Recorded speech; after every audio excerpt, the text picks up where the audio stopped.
Yves, you're the cinematographer of Brooklyn. Tell us about how you figured out the visual aesthetic for the film. It's always, I always work like that. It's by reading the script and talking to the director, and we end up like we wanted to look modern but respect the time zone, the time period at the same time. So we basically, I use modern techniques, but to really, we wanted to stay classic, and very soft and very like the good old films, very actor oriented, So the lighting, I would like try to respect the set, the wonderful sets of François again, but a lot of my intention was on the human face, the human eyes, and because there was so much of emotions carrying in the movie. So right. That's why we're close, a lot closer to her. And when we do a wide shot, it's really because it's important or because we could afford it. Right. Well, let's talk a bit about, what this movie's about. A young girl who travels from Ireland to Brooklyn and then back again, and she's torn between the two worlds, and you really see her develop and grow up. Talk about how that influenced the shooting of it. But everything from the shooting of it, first when you have a limited budget and doing an independent movie like this, you're mostly shooting in locations. And we were lucky enough to shoot in the real island. We shot New York, mostly in Montreal, but it's not that far. It's the same. So you're influenced by the light of the country, by everything, by the people there, by the crews and everything. At the same time, we had like a color palette that we talk about with François again and with Odile, the costume designer, and with the director. So you just follow the story. And when a script is good like that, everything becomes logical and you don't have to think about it. And everybody is working in the same direction. But mostly it was, like respect the reality of the things, but just make it a little nicer than real life. Well, can you talk a bit more about that color palette that you and the production and costume designer arrived at and the director? It's just like, it's, each one had a meeting with the director, and after that we read the script together and everything. But mostly, like they would Odile would show me what she was thinking about the costumes, and I realized right away that she was really it was like her inspiration was almost the search her eyes, the color eyes of the actors. So, and I said, oh, good, because I want to respect that a lot too. I want to really take good care about what the search her eyes will reflect on her. That she would like the sets and everything would be reflecting in her eyes. So that's why I use only, indirect lights coming from windows and the practicals and everything, so that her eyes would not reflect movie lights, but more the nice sets. And the sets were made in the same, we just know that we're going to use like certain colors. And my job was to light them in a way that I would not destroy their work, that they would, if a dress is yellow, I have to take care of that. It's still going to show up yellow in the final film, Right, yeah. You talked about lighting earlier. I just want to kind of go back to that and talk about it more, because, there is like a romantic look to the film while also being very naturalistic. I'm wondering if those two were hard to balance at all. Yes, and it's because of the subject matter and the sensibility of the director and everything, And we wanted, I wanted to the lighting to come from a very logical place. I didn't put a backlight if there was not a reason, in the sets to have a backlight, and the same thing but at the same time I would make them a little nicer or brighter than normal, and I use diffusions, which I don't use never with John Mark and with all these movies, which are shot at a little bit light, so it's different, and just to make it a little more, like a classical movie. We didn't want to look like a 1950 movies, but we wanted to have, a special care that they used to have, for movie magic. Right, yeah. But always, but we would break it by shooting handheld or things like that, Mm-hmm. Right. Mm-hmm. I want to, our readers love these kind of technical things, and for instance, the decision to shoot in 1.8.5 as opposed to 2.3.5. Yeah. Can you talk a bit about that? Yeah, a lot of reasons.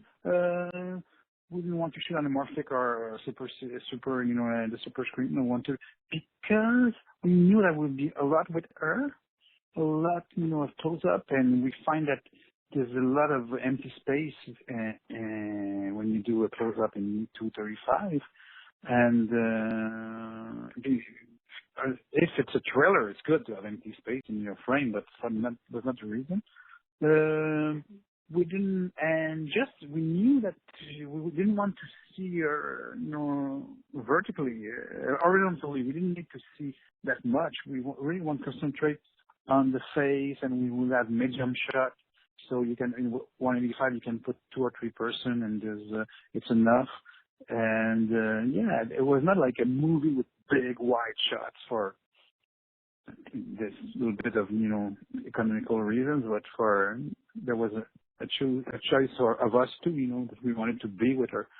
So we didn't find any reason to shoot widescreen. I think we wanted to be with the human face.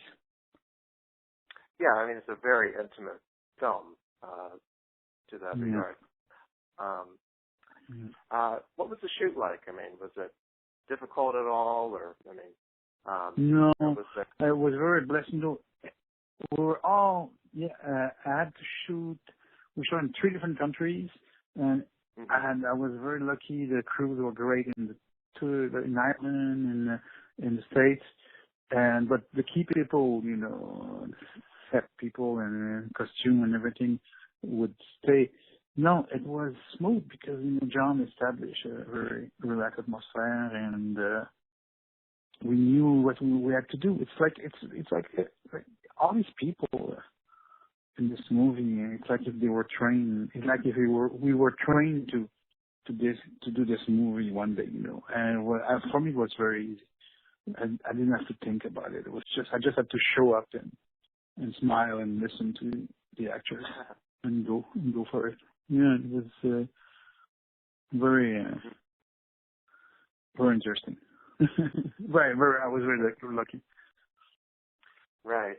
And to that end, shooting in those 3 different countries, what I love about the movie is that you really do get a sense of the differences in Brooklyn and Ireland. You really get a sense of their differences. Can you talk about expressing that cinematically a bit? I think, but you're right. But at the same time, there's a logic. You still feel there's a continuity. There's that it's the same movie, and there's 2 things because it's the same person. Shot it in the 3 countries. It's the same actor. It's the same director. So we're all going in it. But I don't like to control everything. So I let myself. I let myself be influenced by the country where I walk. And you don't have the choice anyway. So like in Ireland, because I don't like exteriors day, but the light is very special in Ireland. So the moment that you do this, you have a special look. And the cars are different, the faces are different, everything. So we had already a different look. Same thing in Brooklyn and in Montreal. And I did little technical things to make it a little clearer. Yeah, I used 3 different lenses in Ireland, in America, and in Ireland, and when we were back in Ireland. And I started using diffusion on the lens when she's in America because she's living the American dream, So it's subtle, Right. but I think it works. Can you talk a bit more about that? The three different lenses that you use. Yeah, it's during when we were shooting films, usually when we wanted to have different looks, you can achieve it with with filters, with lighting and everything. And but mostly we were like play with the film stocks or the processing, because we don't have that anymore. We a lot of DPs we realize that the lenses, because all the lenses. We have we have access to lenses that are made from 1950s to 2 months ago, and they were all made with different glass and plastic and steels and everything, and so they're very different, and they make the digital look different. So nowadays, if you want a different look for certain scenes, it's the choice. You choose it you do it by choosing different lenses. So that's what I do. So at the beginning, I wanted the thing to look harsh and realistic and not too flattering. So I use the same lenses that I use in Dallas Buyers Club, which are old Zeiss high-speed. And I shoot like almost wide open always. And after that, when she comes to America, I use these nice master primes that I use in Wild, makes everything very smooth, but a lot of information at the same time, and they're good for wide shot and close up. And I start using diffusion. And when I go back to Ireland, I use Leica, some they are very sharp. And because for me, I wanted her to look at, because now she sees really Ireland the way it is, more realistically or something. But I cut it with the same diffusion I use in America. And that was it. That was the trick. Mm-hmm. Well, thank you so much, and congratulations on the film. Thank you.